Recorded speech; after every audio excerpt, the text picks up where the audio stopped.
तो ये महाकुंभ इस वक्त कह सकते हैं अपने समाप पर है। लगभग आधा कुंभ निकल गया है, जैसा कि रविंद्रपुरी जी कह रहे हैं।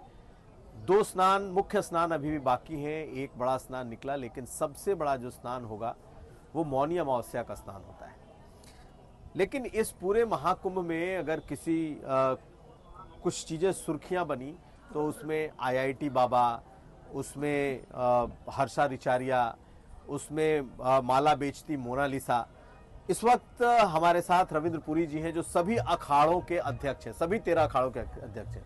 महाराज जी स्वागत है। बहुत बहुत आशीर्वाद, साधुवाद। लेकिन महाराज जी, हम जो सवाल की जो मैंने चर्चा की कि ये पूरे कुंभ को लगता है ऐसे कि कुछ ही लोगों ने हाईजैक कर लिया है, या यूं कह लें कि मीडिया की सुर्खियां सबसे ज्यादा उनके पास है। क्या कहते हैं? देखिए, इस समय जो हमारा महाकुंभ है यौवन पे है। एक स्नान बीत चुका है, दूसरा स्नान होने वाला है और तीसरा स्नान होगा। और इस समय पूरा जो विश्व प्रयागराज आना चाहता है, और मैं समझता हूं कि प्रयागराज में करोड़ों की संख्या में श्रद्धालु है। और आपने देखा होगा जितना हमारा युवा है प्रयागराज महाकुंभ में है। और मैं समझता हूं आजकल हर कोई यूट्यूबर है। जिनके पास मोबाइल है वो अपने रील बनाता है। अब वो रील कैसी बनाता है? वो अपने अनुसार अपनी रील बनाता है। आपने देखा होगा एक माला बेचने वाली बेचारी इंदौर से आई थी, गरीब कन्या थी। उसका जीना ऐसा हराम कर दिया, उसको घर ही भागना पड़ा।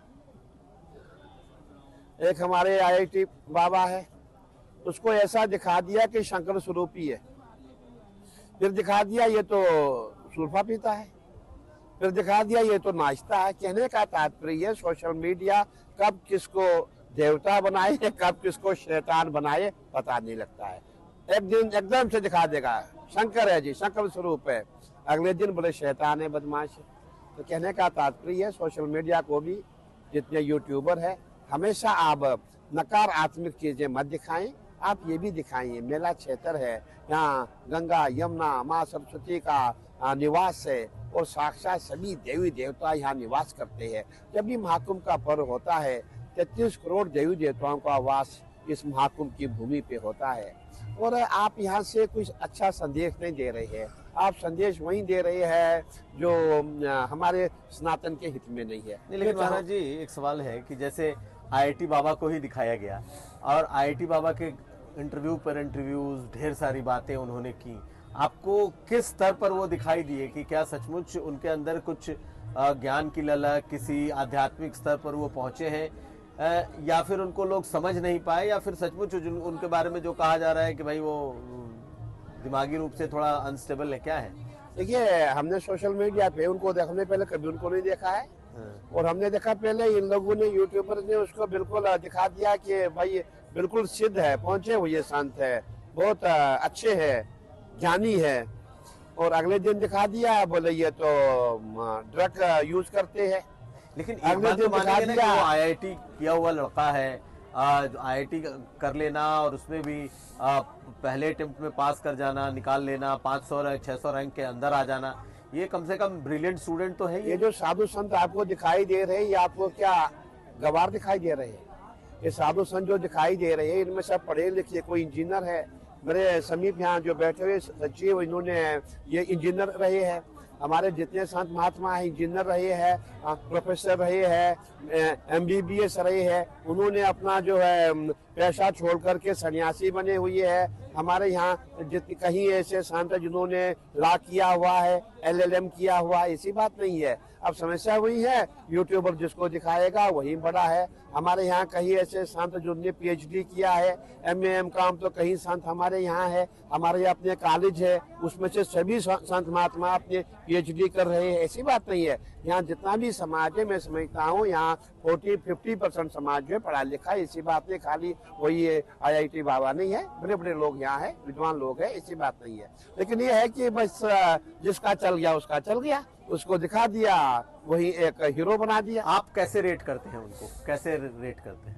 नहीं, देखिए मैं उनके बारे में कुछ नहीं किसी की निंदा करना अच्छी बात है, मैं निंदा नहीं करता। मैं यूट्यूबर को बोलना चाहता हूँ कि आप सबको दिखाइए और आप दिखाएं, अच्छी अच्छी चीजें दिखाइए। यहाँ यज्ञ भी हो रहा है, अनुष्ठान भी हो रहा है, मंत्र भी हो रही है, मतलब जितनी भी हमारी विधि विधान की पूजाएं यहाँ होती है ऐसी कहीं होती नहीं है। वहां भी आप जाओ, उनको दिखाओ। बगलामुखी हवन भी हो रहा है, बगलामुखी की ऊर्जा क्या है, हमारे मंत्रों का उच्चारण कैसे किया जाता है, सनातन परंपरा क्या है, इसको भी आप दिखाओ। ये खाली हमारे जो है न्यूज चैनल इसको दिखाते हैं, बाकी जितने यूट्यूबर है वो अपने अनुसार ही दिखाते हैं। किसकी आंखें सुंदर है, कौन चिलम पीता है, कौन बाबा गाली देता है, कौन बाबा चिमटा मारता है, कौन बाबा गंदी गंदी गाली देता है, वो आपको यूट्यूब पे दिखाई देगा। मैं समझता हूँ ये उचित नहीं। तो आपको ये क्या लग रहा है, कई वीडियो आ गए ऐसे जो चिमटे से मार रहे हैं, थप्पड़ से मार रहे हैं, इस तरह की चीजें देखिए, आपने देखा होगा, मुझे अभी कई लोगों ने पूछा था, जब एक बाबा को बार बार आप कैमरा लेके बाबा क्या कर रहा है, क्या खा रहा है, कितना पढ़ा है, कितनी तपस्या की है, वो गुस्से में आएगा। और आपने खाली उस बाबा के चिमटे को देखा। मैं आपके माध्यम से कहना चाहता हूँ, आपने उस बाबा को नहीं देखा, उसका हाथ 12 साल से खड़ा है, ये दिखाई नहीं दिया किसी को।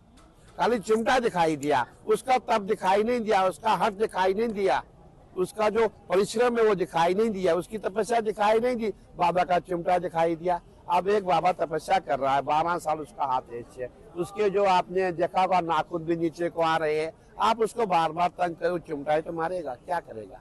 तो कहने का तात्पर्य, ये सब जितने भी यूट्यूबर है इनको थोड़ा मर्यादा में रहना चाहिए। ज्यादा मतलब ये ऐसा इन्होंने यहाँ बवाल मचा रखा है कि कहीं ऐसे संत है जो बेचारे अपने तंबू में आ जाते हैं। वही मोनालिसा की बात आप करते हैं, उसको हमने देखा, बेचारे वो मेला छोड़ के भाग गई, अच्छी बात नहीं है।